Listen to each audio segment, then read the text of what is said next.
सुरांचे संरक्षक श्री तगाराम भील, पद्मश्री 2026. मूल सागरगाव, जैसलमेर, राजस्थान.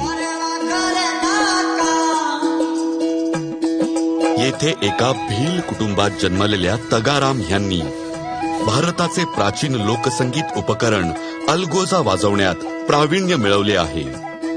अलगोजा वाजवणं हे खूप अवघड काम आहे.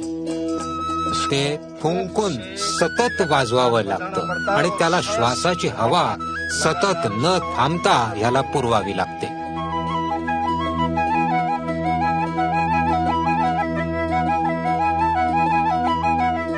तगाराम यांची सुरुवात अत्यंत सामान्य होती. हे ते घर आहे जिथे माझा जन्म झाला होता.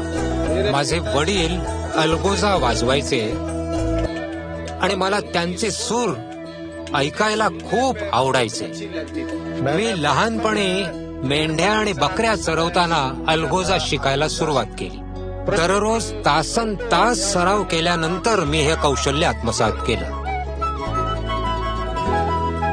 परिस्थिती कठीण होती, पण तगाराम डगमगले नाहीत. ते रात्रंदिवस आपल्या कलेचा अभ्यास आणि रियाजात मग्न राहिले. वयाच्या 20व्या वर्षी जेव्हा तगाराम दगड फोडण्याचे काम करायचे, तेव्हा एका संगीत संमेलनात त्यांना अलगोजा वाजवण्याची संधी मिळाली. हळूहळू दूर दूर परदेशातूनही लोक येऊ लागले त्यांच्या अलगोजाची मधुर धून ऐकण्यासाठी. उत्तर अमेरिका, युरोप आणि जपानमध्ये तगाराम भील यांचे शो झाले. भारताच्या प्राचीन ग्रामीण लोकसंगीताला तगाराम भील यांनी जगभर प्रसिद्ध केलं.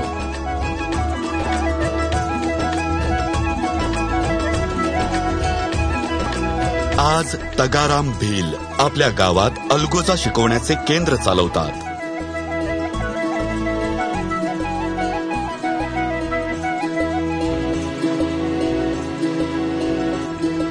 आपल्या हस्तकलेने अलगोजा बनवण्याचे कामही तगाराम स्वतः करतात. अशा प्रकारे तगाराम भील यांनी आपल्या देशाची ही अनोखी प्राचीन परंपरा आजतागायत कायम ठेवली आहे. या प्रसंगी मला जगाला हेच सांगायचं आहे की आपल्या मार्गात कितीही अडचणी आल्या तरी आपण आपल्या निश्चयावर टिकून राहिलं पाहिजे, अगदी ठामपणे. मग यश आपल्या मागे येईल. जय हिंद. श्री तगाराम भील, पद्मश्री 2026. कोटी कोटी नमस्कार.